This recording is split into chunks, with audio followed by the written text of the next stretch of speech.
दोस्तों KGF film का दूसरा चैप्टर भी धमाल मचाए हुए है।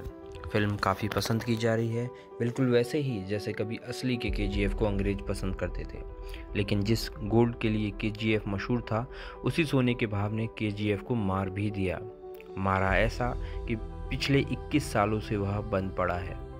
केजीएफ मतलब कोलार गोल्डफील्ड बेंगलुरु से करीब 100 किलोमीटर की दूरी पर स्थित है। इस शहर की कहानी ही असली केजीएफ की कहानी है।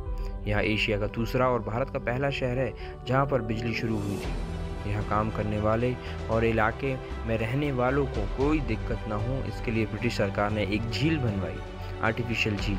यह आज भी मौजूद है और टूरिस्ट के आकर्षण का केंद्र है। एक साल में करीब 40,000 कर्मचारी यहाँ काम करते थे। उनकी फैमिली आसपास के इलाकों में रहती थी और ये वो दौर था जब बिजली पानी की सप्लाई सबसे वीवीआईपी फैसिलिटी होती थी। केजीएफ फिल्म आज जिस तरह करोड़ों कमा रही है, ठीक उसी तरह केजीएफ 1900 के पहले दशक में सोने का उत्पादन करता था। उस समय केजीएफ से भारत का 95% सोना निकलता था और भारत सोना प्रोड्यूस करने में दुनिया में 6ठे स्थान पर पहुंच गया था। इलाके में बिजली पहुंच चुकी थी। शिव समुद्र में बना कावेरी बिजली केंद्र बिजली सप्लाई ऐसी करता था कि पावर कट कभी नहीं होता था। इलाका ठंडा था तो अंग्रेजों के रहने के लिए मुफीद भी था। सोने से कमाई भी हो रही थी। ऐसे में यहाँ विकास भी पहुंचने लगा। ब्रिटिश इंजीनियर्स ऑफिसर के साथ साथ सोने की डील करने वाले लोगों के लिए बंगले, अस्पताल, स्कूल से लेकर क्लब तक यहाँ बन गए थे। बड़े बड़े गोल्फ कोर्स थे जहाँ इस तरह के विकास हुआ कि लोग भारत को इंग्लैंड कहने लगे। अब हम आगे बढ़ते हैं था से क्या है की तरफ। लोग बताते हैं जब तक यहाँ माइन चला कभी बिजली नहीं जाती थी, ना पानी की कमी होती थी। लेकिन आज ना यहाँ सलीके से बिजली आती है और ना ही पानी के लिए पीने के लिए पानी है। यहाँ काम करने वाले मजदूर भीषण गर्मी में जीने को मजबूर हैं। आज स्थिति ये है कि इस इलाके में 2.5 लाख से ज़्यादा लोग रहते हैं, लेकिन ना तो उनके पास रहने के लिए बेहतर घर है और ना ही कोई सुविधा। ऊपर से माइन के कचरों से जो प्रदूषित पर्यावरण है वह ढेरों बीमारियों की वजह है।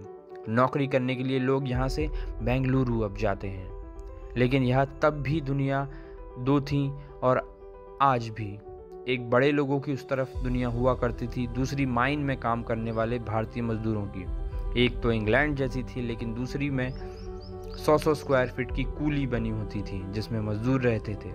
ऐसी 400 कूलियाँ वहाँ थी।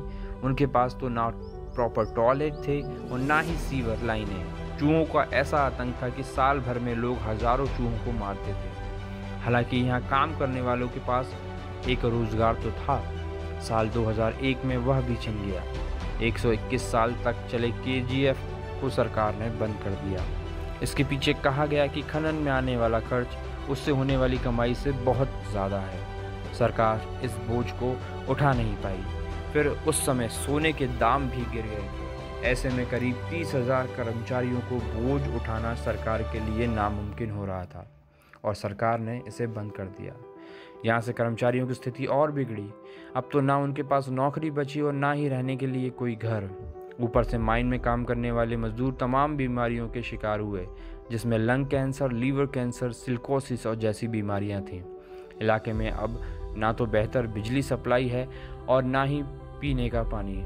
लोग खुले में शौच करते हैं। माइंस की वजह से वहाँ साइनाइड हिल्स बन गए हैं।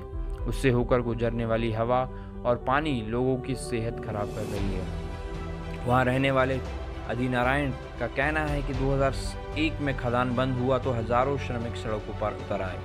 उन्हें साथ मिला उन मजदूरों का जो पहले ही नौकरी खो चुके थे। बाद में सरकार ने मजदूरों से बात करके उन्हें अलग अलग पैरामीटर में पेंशन और मुआवजे दिए। हालांकि मजदूरों का कहना है कि ये मुआवजा जीवन काटने के लिए पर्याप्त नहीं थे। कई वर्षों तक केंद्र सरकार और भू विज्ञान विभाग में काम करने वाले मुनिस्वामी कहते हैं कि केजीएफ में अब भी 10,000 करोड़ से ज़्यादा की कीमत का सोना है। 20 साल से वहाँ खुदाई नहीं हुई है। करीब 12,500 एकड़ में फैले इस क्षेत्र में के आधे भाग में ही खुदाई हुई है। आधे भाग का सोना अभी भी वहीं है। अगर आप ध्यान दें तो चैप्टर 2 में भी इसी तरह का एक सीन है। साल 2001 में जब माइन बंद की गई तो इसकी संपत्ति करीब $4.1 करोड़ आंकी गई थी। हालांकि उस समय 1 टन मिट्टी खोदने में 11,000 रुपये की लागत थी और सोने का भाव 3,000 रुपये प्रति ग्राम था। ऐसे में माइन बंद करना ही सरकार ने उचित समझा। केजीएफ के साथ साथ कई कहानियां भी चलती हैं। इलाके के लोग ऐसी कहानियां बताते हैं कि यहाँ लोग हाथ से खोदकर सोना निकाल लेते थे। इसकी सूचना ब्रिटिश सरकार को जब लगी तो उन्होंने ग्रामीणों से कहा कि इस खदान से सोना निकाल कर दिखाएगा उसे इनाम मिलेगा। एक ग्रामीण मिट्टी से भरी एक बैलगाड़ी लेकर आया। मिट्टी पानी में धोने पर उसमें सोने का अंश दिखा। हालांकि इसके बाद भी वहाँ काम नहीं शुरू हुआ, लेकिन सोने की चाहत में काफ़ी लोगों की मौत ज़रूर हुई।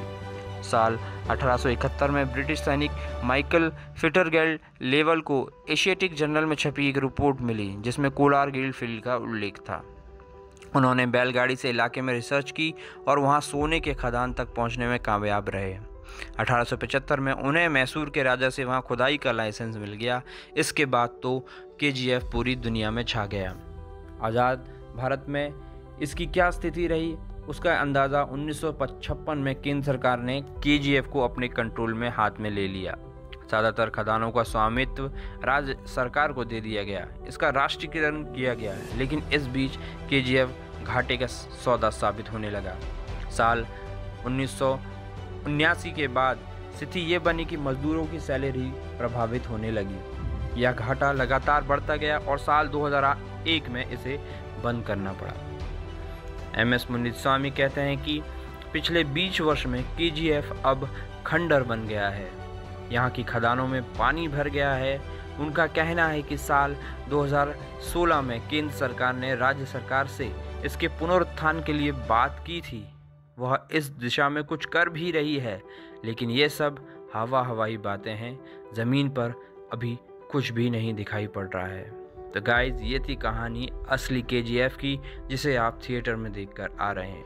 अगर आपको मेरा वीडियो पसंद आया तो प्लीज़ मेरे चैनल को सब्सक्राइब करें एंड बेल आइकन को क्लिक करना बिल्कुल भी ना भूलें। Thank you so much guys.